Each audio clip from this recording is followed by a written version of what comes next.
Hi, Brett Hetherington from Hetherington Associates. We're quickly coming towards the end of the September quarter 2014. I thought I might revisit some of the changes that have actually occurred within the ATO affecting both small businesses, individuals and investment property owners that have actually occurred over the last 3 months and bring you up to date with some of the changes that are actually going on within our office.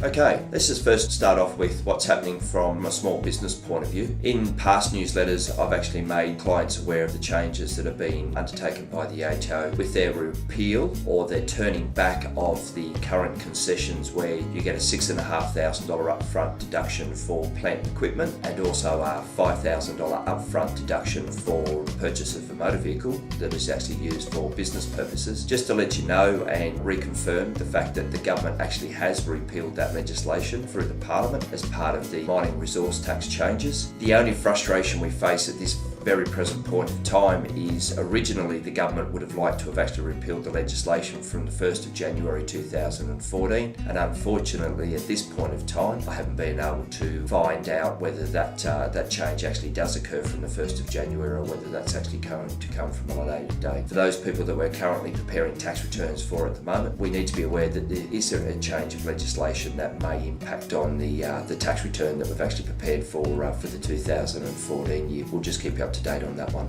Okay, SuperStream. So SuperStream actually came in from the 1st of July. What is SuperStream? SuperStream is where employers are actually using a clearinghouse to actually pay the superannuation on behalf of their employees. It's my understanding is that from the 1st of July 2014, employers with an employee base of more than 20 staff would actually start to use SuperStream now, and from the 1st of July 2015, it's required by employers to use that service and that if they have less than 20 employees. That's just something to be aware of. For those employers and that have more than 20 staff, you need to jump onto that pretty well straight away because you've actually got your first obligation for the September quarter to be paid by the 28th of October. Just want to revisit the fact that there's a considerable amount of debt outstanding to the ATO at the moment, in particular from small businesses. So the ATO had brought in some new small business initiatives, including the BVAT tool. BVAT tool being the business viability tool, where you can input real-time information about your business into that particular feature, and there's sort of like some type of feedback there from the ATO as to how your business is actually performing. Just a couple of last things for small business. We should all be aware of the fact that the business activity statements now are actually being sent electronically. So for a lot of small business owners, you're no longer getting your paper BAS in the mail. It's already caught out a few clients already. Just want to make employers aware as well that the super guarantee charge had actually gone from 9.25% to 9.5% from the 1st of July 2014. So just ensure all your records are up to date there because you'll actually have your quarterly commitment to be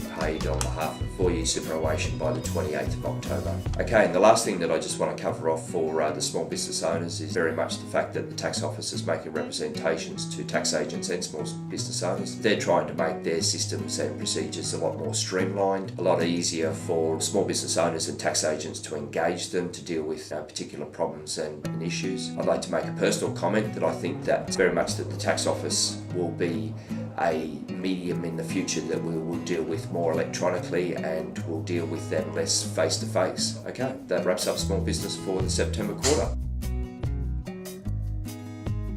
Okay, just quickly moving on to property investors. I think the two major issues that we've tried to cover in our newsletters over the last quarter was the fact that one, the tax office is wanting you to make sure that you get your rental property deductions right. So once again, the areas that they're always typically wanting to look at is repairs and maintenance, whether they're actually capital in nature. So do they need to be depreciated or do we actually make an outright claim? Okay, the second and the last point that I wanted to cover off for property investor clients was the ATO scrutiny of new property investors or existing property investors actually attending seminars around property investment. Just the key points to really tick off there is that if you're a new property investor and you're undertaking the attendance of seminars before you actually purchase an investment property, I would say probably in the large majority, if not most cases, and that there's really going to be no claim that you can make for attending those seminars. And as pointed out in our newsletter, there's key things that the ATO would be actually looking at with regards to existing property investors continuing education with regards to investing in the property market. If you've got any issues or queries around that, you can refer back to the newsletter that we sent out previously. They're actually on our website as well, www.hafs.com.au.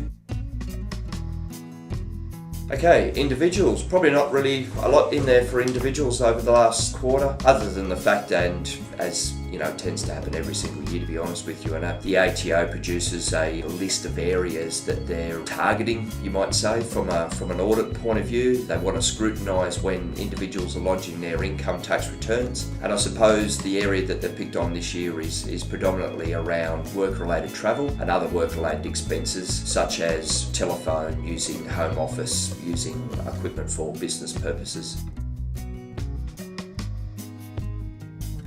Okay, lastly, just touch on a few things that have actually happened in the office over the last 3 months. Office hours on a Friday now is from 8 a.m. to 4:30 p.m. Just want to briefly touch on people using email to contact our office. So Zoe, our new receptionist, if you'd like to contact her, it's reception@hafs.com.au. For those people that are emailing Bridget at hafs.com.au, just be aware that Bridget only works with us currently at the moment Wednesday and Thursday each week. So if you send an email through to Bridget on any other day of the week, it may actually take a little bit of time in that before she can actually respond to you. Evelyn, our office manager, actually works on Monday, Tuesday and Friday each week. Evelyn's email is evelyn@hafs.com.au. For any general inquiries, or if you wish to contact me directly, it's either brett@hafs.com.au or info@hafs.com.au. Okay, we'll leave it at that for the September quarter, and we'll catch up with you in the next few months. Thank you.